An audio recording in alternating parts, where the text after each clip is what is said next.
Hi everyone, welcome back to another anatomy episode. In today's video, we're going to be looking at the meninges of the brain. So please like and subscribe for more content, and now we're going to get into the first diagram. So over here, you can see three different sections. The first of which is your superior sagittal sinus. It's going to be this thin line in blue that is overarching everything else. Then in green, you have the falx cerebri.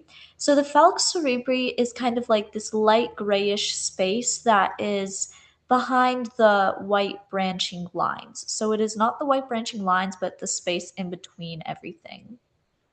Then finally, you have your tentorium cerebelli. I have labeled it over here in yellow, and it's kind of a little bit more on the horizontal plane. So now if we look at this view, we can see a lot of the same stuff just from a different landscape. So before we were looking at a superolateral view, and now we're looking at the sagittal view.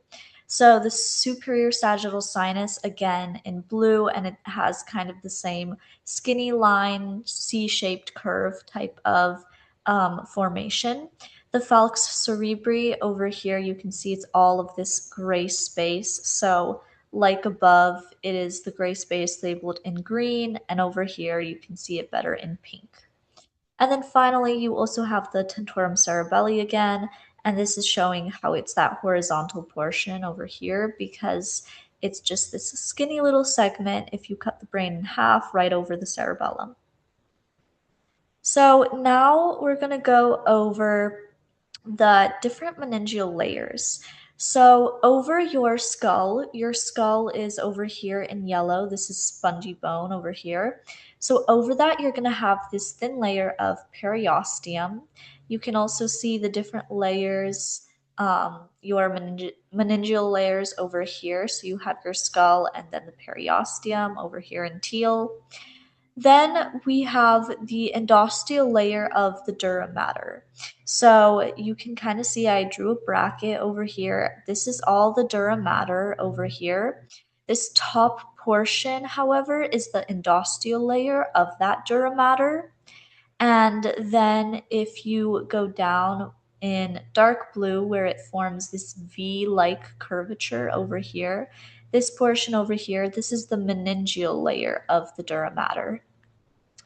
In this open space that is formed by the triangle of the endosteal and the meningeal layers, so this open space in purple, that is your superior sagittal sinus. So basically, this kind of line that you see over here on top of everything, that is what this space is in purple. Then you have your arachnoid layer over here. So where you see a lot of the webbing, this is your arachnoid layer. Within your arachnoid layer, you have subarachnoid space, which is all of the space that is in between this white webbing, kind of like graft looking thing. Now, within the space, it is filled with blood vessels and cerebrospinal fluid, and all of that good stuff that then goes through all of your different ventricles and down your spinal cord and all of those factors. You will also have your arachnoid villi, which is part of the arachnoid layer.